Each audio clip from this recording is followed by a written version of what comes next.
Welcome to Planet Geo, the podcast where we talk about our amazing planet, how it works, and why it matters to you. Chris, how you doing today? I'm doing great. How you doing, Jesse? Oh man, I'm doing really well. I'm excited for today's episode, to be honest with you. But before we get to that, let's do some brief introductions. You are Chris Bullheis, a nationally recognized earth science teacher from the great state of Michigan. And you are Jesse Reimink, one of my former students, now a professor of geoscience at Penn State. And this is Planet Geo, a podcast where we talk about amazing aspects of our planet and why it matters to our everyday lives. All right, today we get to talk to Dr. Steve Mattox, a professor at Grand Valley State University. And Steve has had a very diverse career path, and today he talks about a couple of his mining experiences back in the good old days. Tune in next week for the full interview with Dr. Mattox. I'm curious about your work in the geosciences, we call it the exploration industry, which is kind of an unclear term. Can you explain what the exploration industry is? Like, what happens in that field? Sure. I was really fortunate. My wife is a geologist. She was offered a job in West Australia. And so I arrived there with a work visa. I could go to work. I applied to dozens of jobs. And the first job, essentially, they said, "Oh, I see you've made geologic maps. Sounds like you could do things in the field. Would you go to the far north in West Australia?" And so I worked a 3-in-1. I worked 3 weeks in the field, continuous days, and then I got a week off. And ultimately that evolved to 4 weeks in the field, then 9 days off. We didn't have kids. My wife's a geologist, so she has to go out in the field too. So we just kind of set up our schedules. So we looked for gold in West Australia. I had a fieldie. They were always exciting people. What's a fieldie? A fieldie is a field assistant who's been trained at a technical school to drive a four-wheel drive in incredible situations and collect geologic samples. And so my job is to navigate us to the spot where I think we could collect gold. And so we would essentially leave early and do 12-hour days and go to remote areas and collect gravels. We took the gravel back to a chemist. So she was spending her 28 days in a little trailer doing chemistry. So we all got paid well for our work, but it was fantastic to be in the Outback.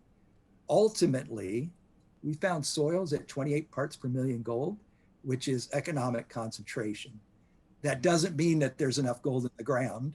So economic concentration means it's economically viable to be mined at the price of gold at that time?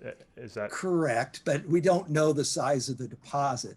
And so we located that, and that was interesting. But at the same time, the price of gold went down to, it went below $200 an ounce. So it was no longer economical. I mean, it's so cheap compared to gold today, right? I mean, gold's what, $1,900 an ounce or something? It's crazy. All right. And then the other thing along with that was, did anything really interesting happen? Every day was really interesting. Aborigines out hunting kangaroos. So that was interesting to see. Realized I also had an exploration job in Indonesia, and we mapped base metals. I mapped base metals deposit in Indonesia. So seeing rural Indonesia was a really incredible experience, and the geology. So to do geology where you were in a tropical rainforest and no one else spoke English, and I had seven field assistants there, was an incredible experience. But it goes back to, you realize that geology majors will do field camp and learn about field mapping. And then I developed that for my master's thesis. Those skills are very transferable to a lot of different occupations and other kinds of investigations.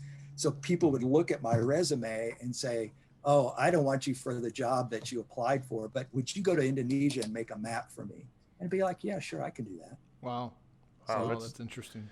Yeah, that's really cool. So you mentioned base metals in Indonesia. Base metals, can you just briefly explain what base metals are in our terminology here? Sure, lead, copper, and zinc minerals. Okay. And then you've done the gold exploration. What kind of rocks were you looking at in Western Australia? I know there's a lot of Archean, ancient rock complexes there. I mean, what are you looking at? Can you explain the day-to-day here? When I was first exposed to the exploration industry when I went to grad school in Canada, I mean, I thought it was just the most amazing industry. I still don't quite understand how it works, the economics of the whole industry. So were you working for one of these junior, like small company exploration companies, or was this a big mining company? What was the site looking like?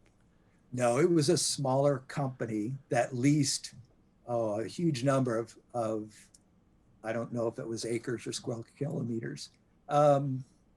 And we had some data provided from the government, and there was critical thinking involved as far as where to go and collect. But we collected from a lot of drainages, turned the materials in, we'd get our data back and decide, skip that drainage or go back to that drainage and keep moving up the watershed. So you're looking for placers, Steve? No, we're looking for something hosted in bedrock, but we're taking samples, yes, from sand and gravel. Okay, so this is taking stream sediments and assuming that the stuff in the stream is coming from upstream, and then you're kind of gradually working your way upstream trying to find the source there? Correct. So we found the hillside that was shedding gold into the stream system. Did you really? Okay, so what was the concentration there? Because you said you had 28 parts per million in the soil. We'd get up to like 4,500 parts per million in our samples. So pretty neat. But like my gold wedding band would be 2 tons of economic grade gold ore. So if you're wearing a wedding band, you're not really an environmentalist. Hey, I got mine tattooed on, Steve. There you go. Okay. Yeah, I want to get back to what the rocks are looking like. I'm interested. Is this, a lot of the gold deposits on Earth are hosted in these 2.7 billion year old volcanic sequences. Is this what you're looking at? Yeah, they were mafic. I was going to joke and say they were tortured. They are mafic, and they almost seem like they've been metamorphosed and deformed twice. Okay. So they've been through a lot. Okay, interesting. So the gold, this is sort of really ancient gold hosted in these deposits, or it's younger fluid derived gold? No, I think it's older. Yeah. Okay, interesting. Very cool.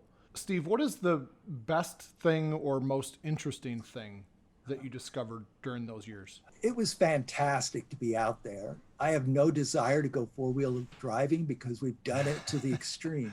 Fantastic animals, mostly large reptiles, not poisonous snakes, but large lizards in the outback. I mean, Steve, you're not describing any of the rocks here. What's going on with this geology thing? The best things are four-wheeling and animals? I mean... And using, your skills to go find the deposit. And the other was, it was interesting in Indonesia because they had a large amount of geophysical data, but they had no idea what the geology was.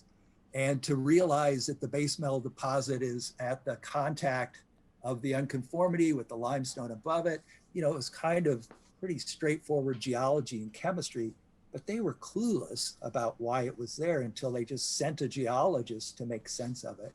So the skill set that I had developed that I could deploy wherever someone would send me was I appreciated that. Oh, that's really interesting, Steve. And, I've always been totally fascinated by the economic and industrial side of the geosciences. So it's really interesting to hear your stories there. And with that, we're going to wrap up this GeoShort, and stay tuned for our full interview next week with Dr. Steve Mattox, where we're going to get into some additional aspects of the economic side of geoscience and also some educational aspects of the geosciences and kind of how we can do better for communicating the importance of geoscience to our everyday lives. Take care.